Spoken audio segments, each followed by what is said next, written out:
Before I begin my remarks, I would like to acknowledge Gloria. In her 40-some-odd years, as she mentioned, she's been church board president 3 times. She and David have run art fair for many years. I've been privileged to be one of her able lieutenants. At least I thought I was able. And it's been quite a ride, Gloria. So I'm glad you're sitting here with me behind the rock for this morning's remarks.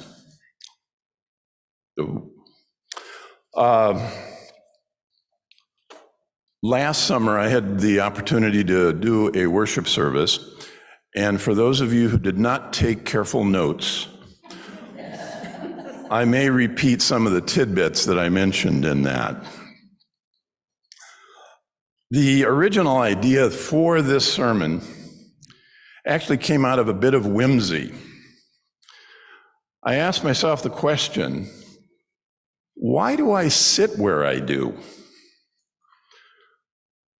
I would pose that same question to you.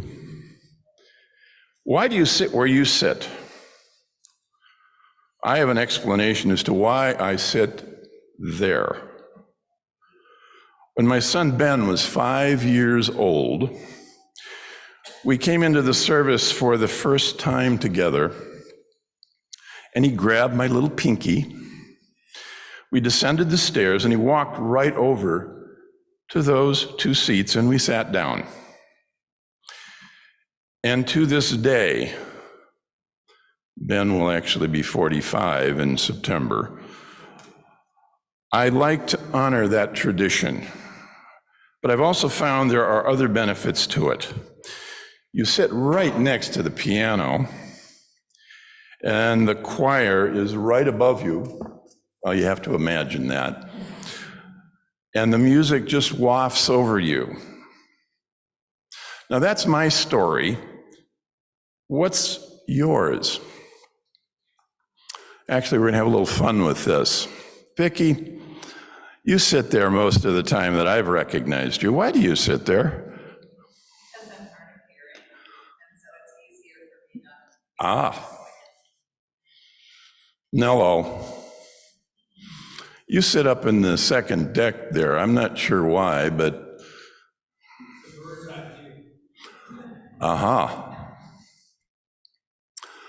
Lenny, I know you have been speaking from the rock many times, but yet you choose to sit in the back of the sanctuary. Why is that? I try to sit in a different seat every time I'm here. I haven't sat in the seat for a while. Besides, I have a direct view. For better or for worse. In any event, I'm not going to choose to embarrass anybody else, but thank you. Over my almost 40 years here at NSUC, I've worn many hats, tried out some creative ideas on various fronts, and taught our coming-of-age class. But now I find myself mostly just sitting. Is that a bad thing? Geez, I just turned 77 earlier this year, and it feels okay to let others do the heavy lifting. Lori and I have become snowbirds, living almost half the year in Florida, thus avoiding the Chicago winters. Not a bad life. When my first wife, Ann, and I first joined the church, we became very involved.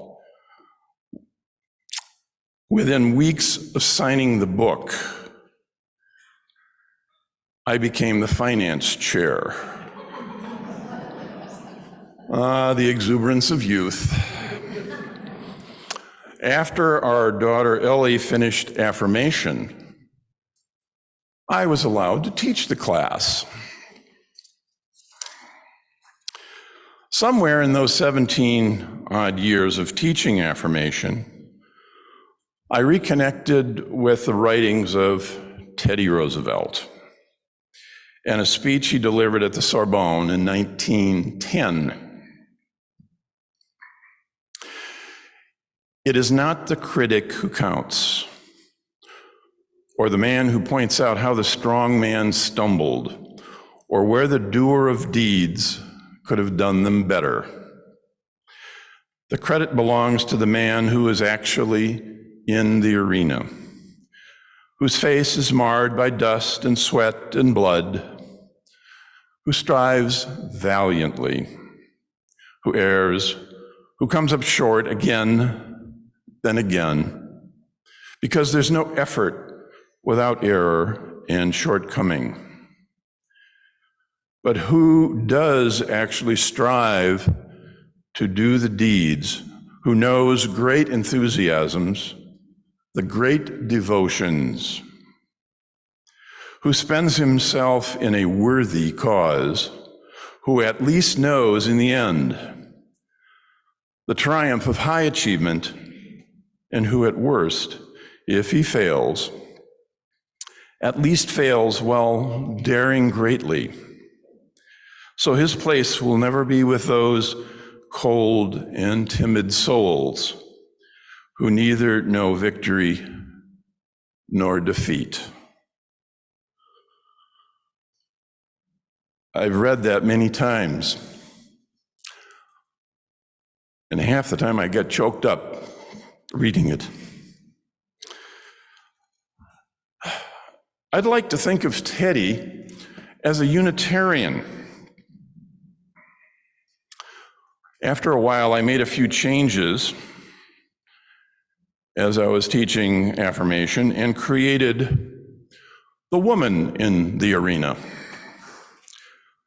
I am sure the Teddy of today would approve. Those words inspired me, and I'm sure countless others, to go out and dare to try to make a difference. Those words still echo in my brain. It is tough to step back, to give up control, to feel yourself marching to pasture. Sure, I retained some of that because I still get to do my day job, but there's a sense of maybe I should be doing more. Damn you, Teddy. I suspect that I am not the only one who has those feelings. In Lucas's tattoo service last Sunday, when we were asked to choose a tattoo that spoke to us from the sheet that was being passed around, I ended up choosing a snail. Given what I've just said, a snail? In reading the Chicago Tribune this week, I saw this cartoon in the comics that spoke to that selection, and it gave me a sense of connection with my remarks today. And in that, it serves a way to convey my mindset at times. Not that I'm particularly proud of it, but that's where I am right now. Picture this. In the first panel, you have two snails oozing their way along. And the one snail says to the other, "That's one thing we'll never have use for." And the other snail says, "What's that?" In the next panel, you see the one snail saying, "A passing lane."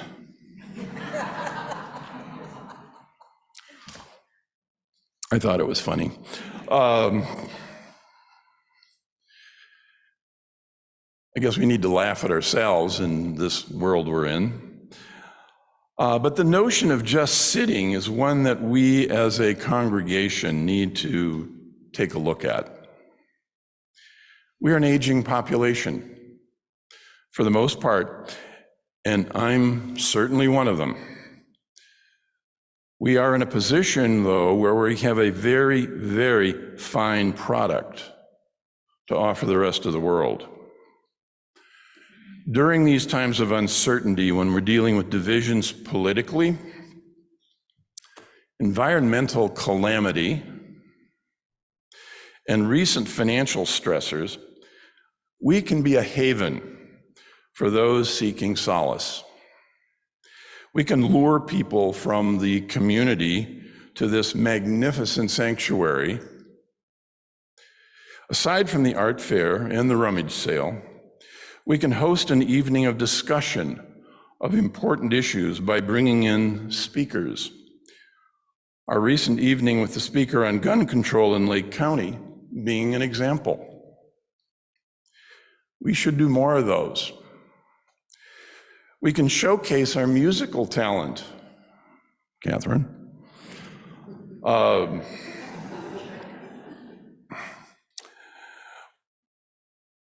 When we find ourselves in the winter months, when we can't picnic at Ravinia, remember the spirit of the space?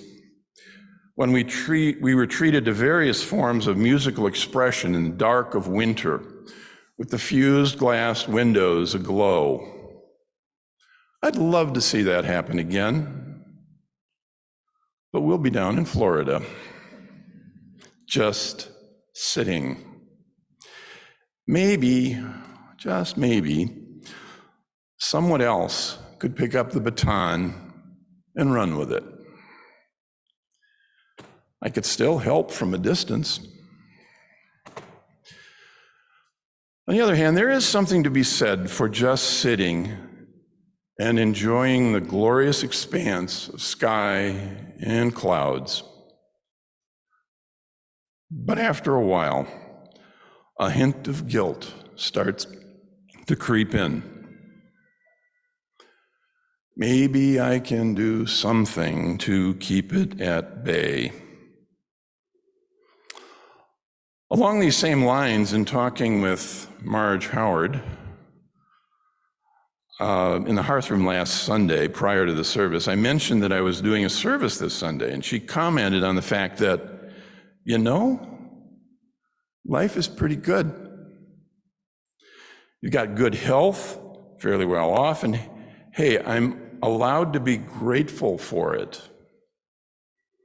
Just sitting fosters that sense of appreciation, whether it's health or being secure or just viewing what's out there and appreciating what you see. Marge, thanks for the inspiration. It also serves as a nice lead-in for our second hymn. But in closing, my remarks are an introspection that hopefully will resonate with some of you, and also to those younger who will get a sense of where we have been, and ultimately, where you will find yourselves. Again, thank you once again for the opportunity to stand before you.